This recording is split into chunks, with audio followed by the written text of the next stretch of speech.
the best players I know can get dropped onto a team with a bunch of different personalities and make it work. If you need to be around certain people, if you can't make it work with a diverse group of people, you're going to limit yourself, and you're going to run into a problem where you have a teammate that you can't make it work with. And so the best athletes I have, to some degree, handle conflict really well, and they get through those rough patches with their teammates really well, because if you can only work with one type of player, it's not going to happen.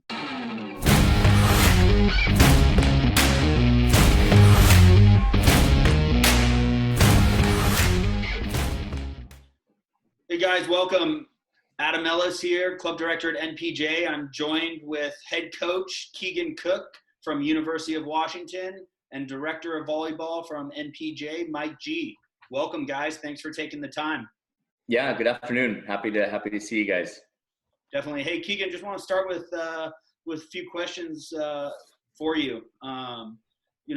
Just want to start with thanking you for taking the time joining us today. And you've just had a tremendous amount of success as a coach. And, from everyone we talk to, people they love playing for you. They love working with you. So just want to, spend a little time picking your brain and getting to know you a little bit more. Awesome. I don't know who you're talking to, but I'd like to meet these people who say such nice things about me. But, I miss seeing all you guys on the sideline coaching. I miss seeing your athletes play. And so love that we can get some time here to talk the game and talk about how we can help all of us get through this. So, all right, let's get going. Definitely. Okay. So during this lockdown, or physical distancing, as we're liking to call it, just because we want to still stay socially connected, we're trying to call it physical distancing instead of social distancing. What changes for you in the recruiting process? Pretty much everything. Rule change here in this last year that has changed the way we communicate with young athletes, which I think is for the best. We can't begin a lot of the more conversations until June 15th of their sophomore year. And I liked where that was taking us. We've been evaluating freshmen and sophomores, for the last year or so, and we're kind of gearing up to talk to them starting in June. But this has been a tough deal, not being able to show up to matches and observe athletes and see how they're doing and visit their gyms. That was what we had a lot planned on. This all went down around the second weekend of Crossroads, and I had probably 6 trips in 6 different states that all went away in one day. So it's a deal. I think the positive is it could push things a little bit for us and for all these athletes, and could lead us to some more interactions, maybe some visits and some official visits, and just some more kind of meaningful engagement as opposed to just phone calls. So I'm trying to look at it through that positive lens. Definitely. I think that's important. All we can do is try to stay positive. I've heard talk of them possibly moving back the date that NCAA proposed is April 15th. I've heard talk of them pushing back even more. Have you heard any word on that? Not official, but I think it's likely. I could see the recruiting ban being extended through most of the spring. We unfortunately are not going to have the opportunity to coach our own athletes through April and spring and May, which is kind of a really important time for us. So I expect there to be some extensions of what's already in place. And my hope is that maybe some things get loosened up in the summer in terms of either working with our own athletes or observing your athletes in competition. And now we can kind of substitute that time in June and get a chance to see these athletes compete. But, every day you're just waiting to hear some positive news on how things are trending around the country. Sure, definitely. With those changes and with obviously, you being out of the gym all of spring, how do you think that's going to affect your athletes moving into the fall? It's the things that scares me the most.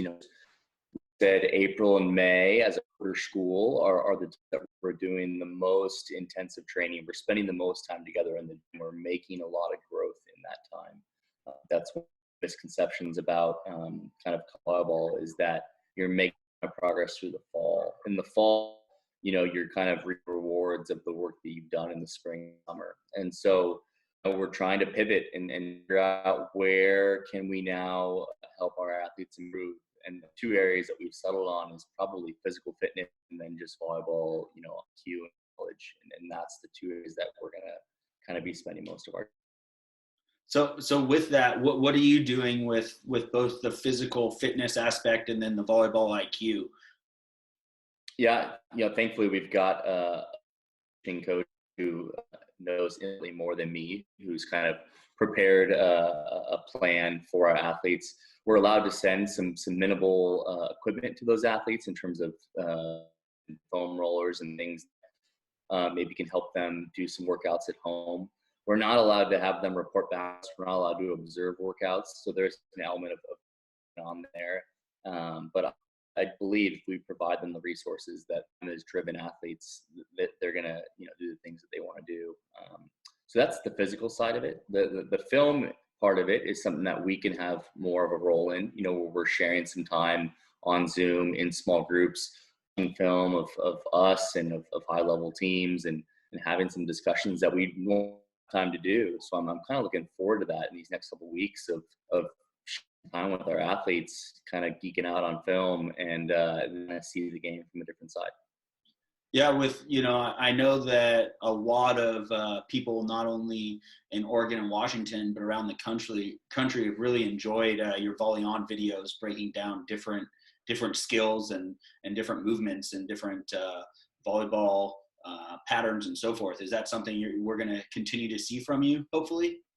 Yeah, another episode here in the next 48 hours, and then gonna try and get a little feedback from the viewers, and they want me to take things. I just take the coaching away from a coach, and you get a little antsy, and so it was fun to have to share some thoughts on the game and to watch a little film and like you're teaching, even though you're not working with any athletes. So that's been a fun different kind of project for me, and I enjoy it, and I'm hoping that that if we're win them, then we'll keep producing them here through the rest of the spring. Love it. When you obviously there's been a lot of recruiting changes with the portal and so forth. How has that affected your recruiting at Washington? Certainly we're hearing directly from athletes more than we ever have, through the and through emails. It hasn't meant a lot for us currently because we have kind of all of our filled. We haven't had an athlete out of our program. We don't have space to add athletes, but it's certainly an aspect of it that I don't love. I do feel a bit of anxiety about just the ease of athletes' ability to leave we haven't happened in my 5 years here, but it's one of these is care of my athletes. Good job. Do they feel valued? Are they growing? If they don't, and you're not having those conversations, then there's a chance that they could be looking where they are, feel like they're better care of. Too judgmental. Sometimes we end up in a place in life that isn't right for us, and we have to pivot in a course. And we've had some great transfer student athletes come to us in the last couple of years that have been impactful for us. And I think the world of those kids, just like other transfers. So there's different angles to look at it and kind of challenge myself to, look from different angles. Of mine that we would lose athletes that I love coaching. But at the same time, I have doing what's best for athletes all the time. So it's a new world for sure. Yeah, definitely. Hey, Adam, if I could cut in here. Keegan, I'm not sure if on your end you're also getting cut off a little bit, but I wonder if your microphone could be closer to your mouth. Yeah, if this helps a little bit, if you can hear me. Maybe I was a little too from the laptop. And then another question on that topic, something that I've been thinking about is, with volleyball, women's volleyball at least being a fall sport, is there any chance or talk of carrying a larger roster in the fall to give any other players time back that they might have lost in the spring?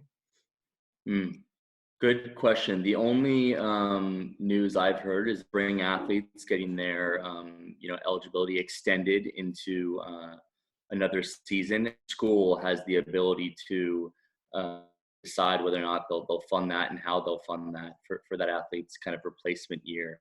But nothing for a fall sport. I feel fortunate, but also kind of sad. We're probably the only season of sports that wasn't affected. The winter sports were obviously affected. The spring sports definitely and you try and feel those student athletes and those coaches that you're in who lost that time. But again, I'm hoping for additional summer training hours, but these are just the things that the coach daydreams about, when they're not coaching. So Right. I'd love to see our athletes in July, in June, in August to make up for the time that we lost, but not counting on it at this point. Sure. Well, would then at least, even the playing field for everyone moving into fall and when you guys start competing against one another. Yeah. Some of the semester schools were able to get a few weeks. Some were able to get their whole spring season in. Everyone's was in a different place in their spring, and so yeah, certainly. Once people know that they're healthy and that they're going to be safe, they'll start thinking about competing again and what they can do to keep up. No doubt. Sure. Hey, what sparked your passion for the sport and coaching? Yeah, it's fun to look back. Not that I have a great memory anymore of like how it started. I had a couple of really influential coaches. I think we all maybe have that in our lives.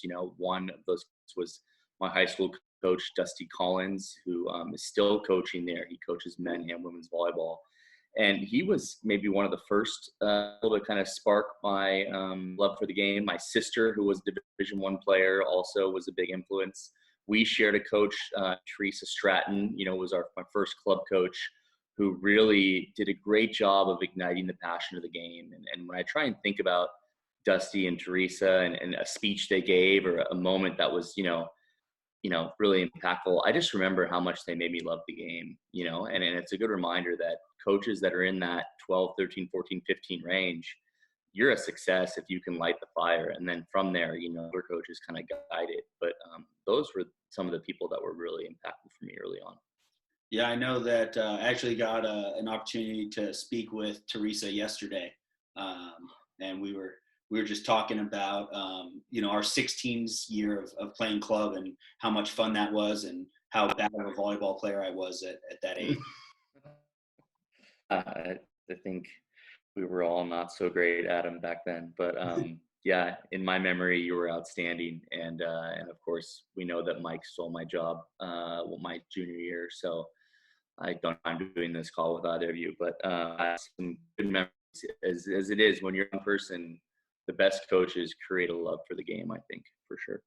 Yeah, definitely. How much of the love of the game would you accredit to your sister? Yeah, a lot in the form of competition, probably. I always wanted to be better than her, and I never was. Even when she started coaching, I saw her as a coach when I was still a player, and I walked into her gym one day and thought I knew what I was talking about, and I didn't, of course. But the other thing that she did was give me my first job. Coached for 10 years in her club, and it was a really important time, I think, coaching club volleyball, being a head coach, and being able to, work, in the job that it is and make mistakes, when there isn't a lot on the line. That's one of the things that I miss about club volleyball. Not the making mistakes, but just that if I make a mistake, something I can learn from, and make a mistake, I feel like, oh man, just blew it big time, so I value those 10 years I had working for her greatly, and they were very formative for me as a coach. Keegan, obviously the three of us started coaching at a pretty early age. I would say probably 18, 19, 20 years old.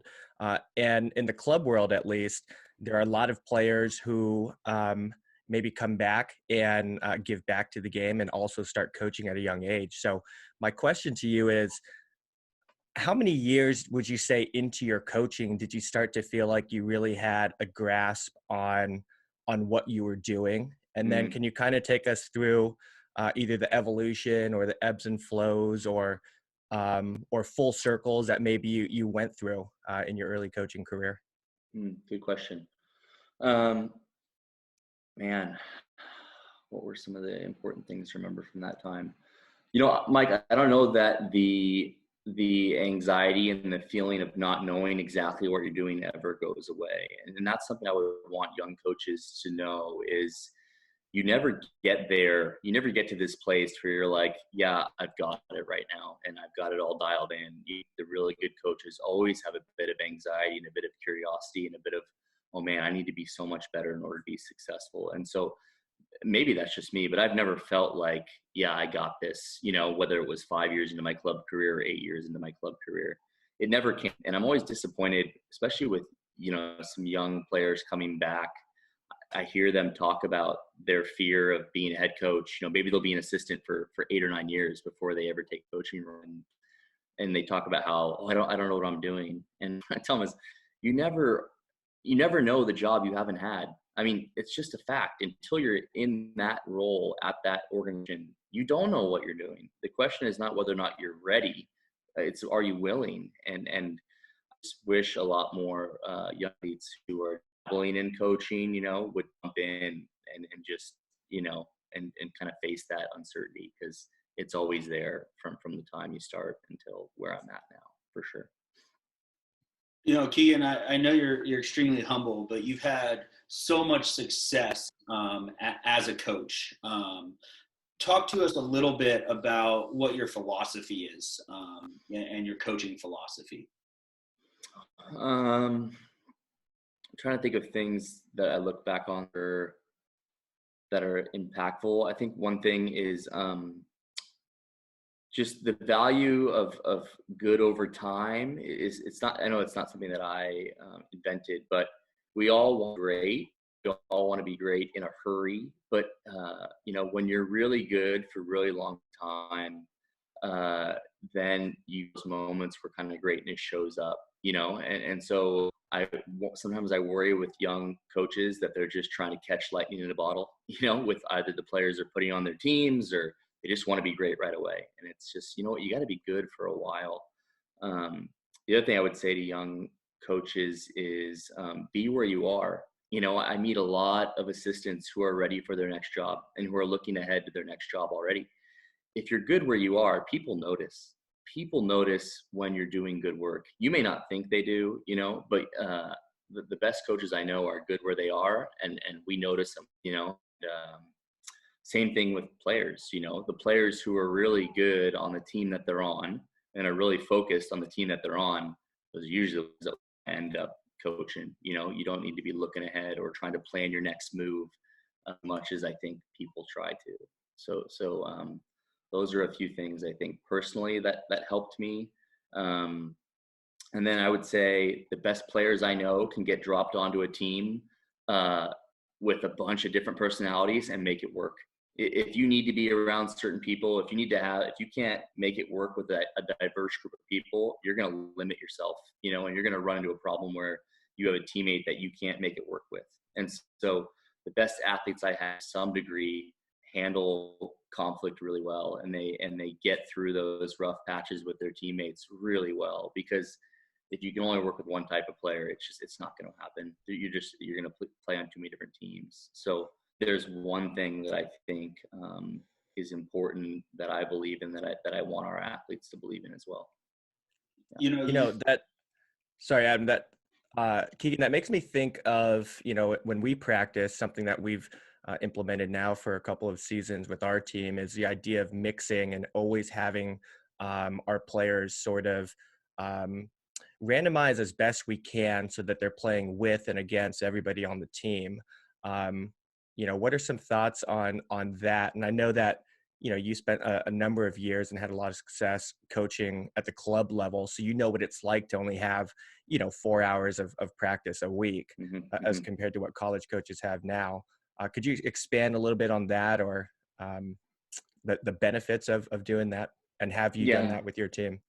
Yeah, that's a really good concept. It's interesting, when we get into our call, we usually only end up with maybe 2 full practices a week once we get into our season. And so we end up back club mode where we're working with kind of similar time constraints as you guys. And one thing we started doing this past season, which I think was huge, was, we call them, Mixing Mondays. Where on Mondays, we're mixing up our teams, on both sides, at group games and in large group games. And yeah, there's a ton of value to that. You're always one injury away from someone playing who doesn't normally play, or you're always, if you're going to run into a situation where, tournaments are long, the more matches you can win with more players, the better you're going to be on day 3. And so I see a ton of value in that.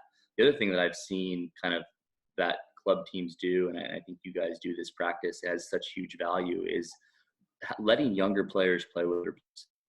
And the concept there is, it's called ignition. And it's, when a young player looks up an older player, and says, oh man, I'm going to be like her one day, then you've got something,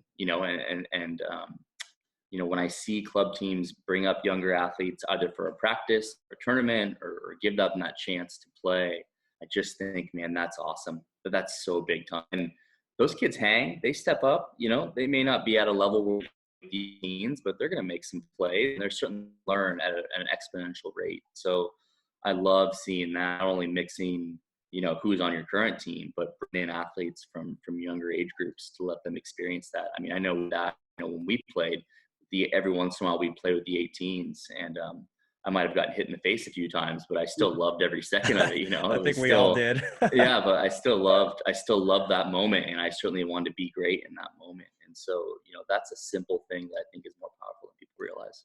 Would you go ahead? Go ahead.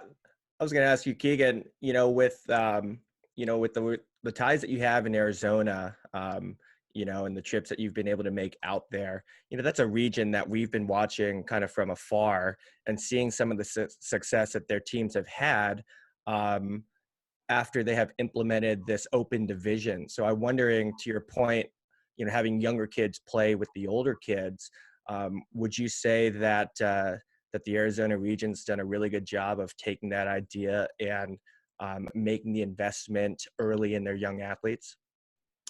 Yeah, I've spent some time there this winter before things got closed down, to really watch one of the our league events, or those open events as they call them. And some of the things that they do that are unique, one, you already alluded to it, is there's no groups. You're just in. And, I got to watch my 13-year-old niece against the 15s team, and her eyes are pretty big for the first 4 or 5 points, but then, then they're playing. But at the higher levels, I was just blown away at just, there were 15 teams, 16 teams in the top division, and they were hanging and they were battling, and these kids were getting just really appropriate levels of experience. The other thing that people don't talk about much, I think, that is those events don't count for anything, to my knowledge. They don't get points that accumulate like some other regions. And you see at those events is coaches have the freedom to play, different players, in different roles, and to experiment. And because there's nothing on the line, I think they figure out their bids with a tournament at the end of the season. And I love that little rule change makes such a huge difference for the way that these coaches coach. These kids are getting, it's okay to play, this player in a different role that you think she might be good at one day, because it's not going to cost us 5 points, which goes towards a bid. So I would challenge, regional directors to think about the rules they have in place and how they affect the athletes and how they affect coaches coach. Because I remember being in the NCBA times and having to run, our strongest lineup for longer than I was comfortable, because, I was chasing a bid to nationals. And so, yeah, it's a good thing you pointed to about the Arizona region. I think they're doing a lot of things right. That's awesome. Thanks. Ian, you've had a lot, you've won 3 Pac-12 titles. You've had a ton of just deep runs in the NCAA tournament. Is there one of those runs that just really sticks out to you as, wow, this is one that I will never forget, or is a highlight for you?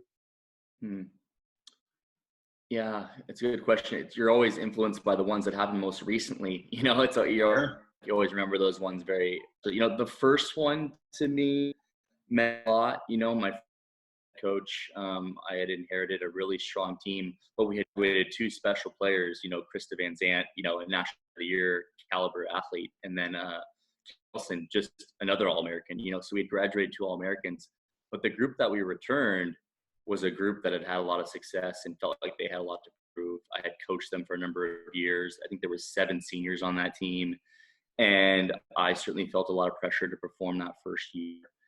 And for them, mostly, for them, I felt like, man, I took this job for them and I need to deliver on what we've talked about. And so winning the Pac-12 that year, going to Elite Eight, playing a great match in the Elite Eight against Nebraska at the time, it certainly was a really important first step. And then maybe 5 years down the road, the most recent season was really meaningful. These were all athletes that I had coached for the end of their career, from their freshman year to their senior year. And so there was some things that I had to myself, about, hey, I can take from their freshman year to senior year, develop them and get back to the level we want to be at. And until I proved that to myself, I couldn't shake that from kind of my own mission. So yeah, maybe that first year and then this most recent years, those were highlights for me in that regard. Yeah. Awesome. So Keegan, I read something that you said, and you said, to put it simply, there is no better place to experience volleyball than the University of Washington. What is your favorite thing about coaching at the University of Washington? What makes it unique? Yeah, important question. There's so many great places to play around the country, and a lot of times all these programs get caught, beating their chest and saying, we're the best, this is the best. And my quote there says, this is the best. And maybe what I want to say is the values of the institution, the fact that academics are a high priority, the fact that high performance is a priority without sacrificing what to me are some real values of grit and growth. I don't feel like I have to sacrifice anything, and I think with every yourself saying, oh, I would love to go to this school, but when I talk about Washington, I think I get to work at Washington and academics are great, and the city is awesome. And, there's just all these different, I get to throw on top of it. And so that's where I think I find myself being just so grateful that I'm here is that I don't have to sacrifice anything, in order to compete at the highest level. So I'll leave you with one more question. Actually, two. The first being, other than, obviously your gym, which is one of the premier places to play in the entire country and is, full every time you guys step on the floor with, it's just packed. What other gym in the Pac-12 would you say is your favorite place to play? Favorite place to play. I'll give you one inside the Pac-12 and one outside the Pac-12. School within the Pac-12 that to me has tremendous growth in both their fan base and their level of play would be University of Utah. And I can say that, we went last and we got crushed, by a great Utah team. And we got them back, later on in a really epic match. But it's important to me that our athletes play great crowds, that they play in that environment, because when you get to the Elite Eight and the Sweet 16, and hopefully the Final Four, that you're going to be in. So the level of play certainly prepares us. The environment is something that I can't describe to an athlete.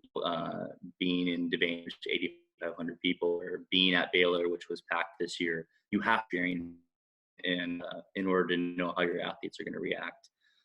The other gym that I'll play in as much as I can would be the Stan Sheriff Center at the University of Hawaii. And mostly because there's a sense of history. There's a sense of it means more to the people than just the people who are playing. So you want what you do to have great team, and when the fans are there and they're knowledgeable and they appreciate teams, I think that's when you have a special competition venue. And so besides playing at home, with a good fan base, those are the two places that I look forward to going and coaching. I can tell you that that Mark, when we talked with him yesterday, his favorite place to play outside of Gill was at your home court. Yeah, especially 2 years ago when they beat us in 5. I'm sure he loved it. I appreciate the shout, Mark. Yeah, he did mention something about a five set match there. Yeah, he was pretty stoked, and he deserved to be. They had a good team that year. Yeah, good deal. They did. Hey, so last question. What are the top 3 things you look at in an athlete when you're recruiting them? One thing I try and tell people is the things that you see first are often the things that don't matter the most. So a lot of college coaches and assistants will notice the athletes jumping high and hitting hard. And that's not to say it doesn't matter. It certainly matters that we have athletes who are prepared to compete level. But beyond that, the things that I want to know is, hey, what difficult time in your life and how did you handle it? So that's one of the questions that I've on a lot. And all these athletes have generally been through some difficult, whether it was in a season or with an injury, or they've all had something. And I'm most curious to know how they, and who did they go to? Who's with them in their corner? Who are the influential people in their family and coaches that are in their corner? Because nobody gets through the next 4 years alone. When it's really hard at University of Washington, I know that athlete's going back to her dorm room. She's calling you or she's calling her parent. And I want to know, are they getting good advice? Lead her astray, and not give her, what she needs in order to keep growing. Because no athlete, arrives anything special by themselves. It's going to take a team of people that are in their corner, mostly in the form of coaches and family and friends. So sure. I want to know who those people are. So that's a question that matters a lot to me.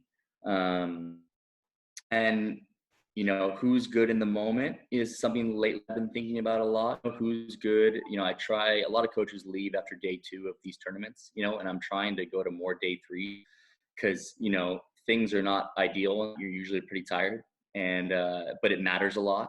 And who's got a big heart in those moments? Who's going to take a swing that could be a nightmare, could be a dream? I think, Cara Bajema taught me that. I think that was one of her defining qualities, was being good when it moved and wanting the ball in those moments. And so lately, that's been something that I've been thinking about a lot. Definitely. Well, Mike, I don't know if you have anything else.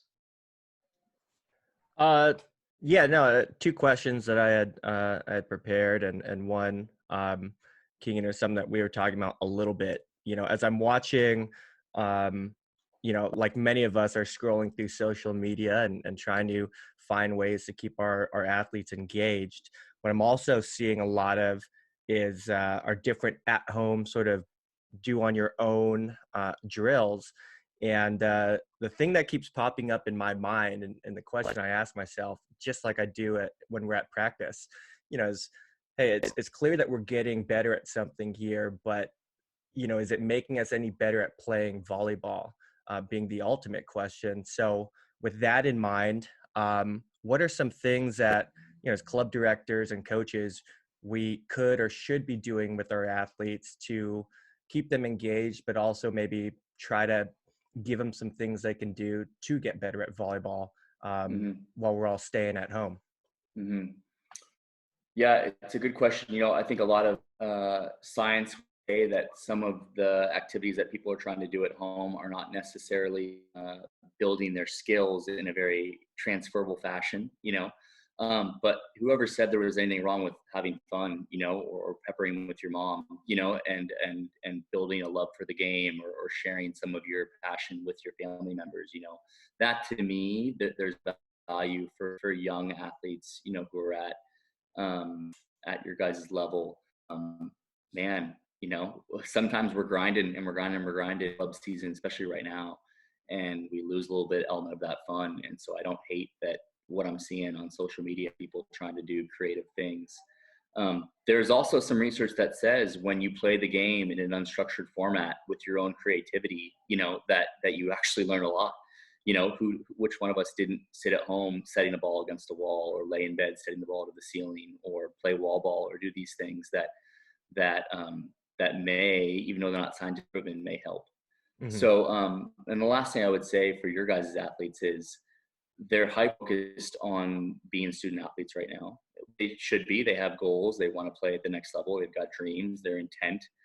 Nothing wrong with being well-rounded with the rest of your life, strengthening some relationships with your parents, and for developing some hobbies, that maybe will serve you well. We want to think that more is more, but the best volleyball athletes I know have other aspects of their life that they're good, whether it's music or art. Probably 30% of our team are pretty talented artists, honestly. And I think there's something to do for having some balance in your life. And so there's a lot of anxiety. I'm sure there's a lot of anxiety for you. There's anxiety for our players that none of us are getting better in the gym right now. And okay, maybe there's some other areas that we can get better.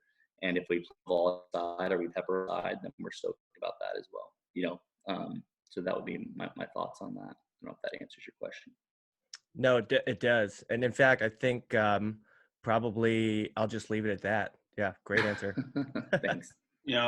Mike G, director of volleyball at NPJ, Keegan Cook, head volleyball coach at University of Washington. Want to thank you guys for your time. Appreciate it. And hopefully we can get on again here soon. Yeah, can't wait to see you guys out there doing your thing. Miss hearing you yell from across the gym, Adam. We'll see you. It, Keeks. Thanks.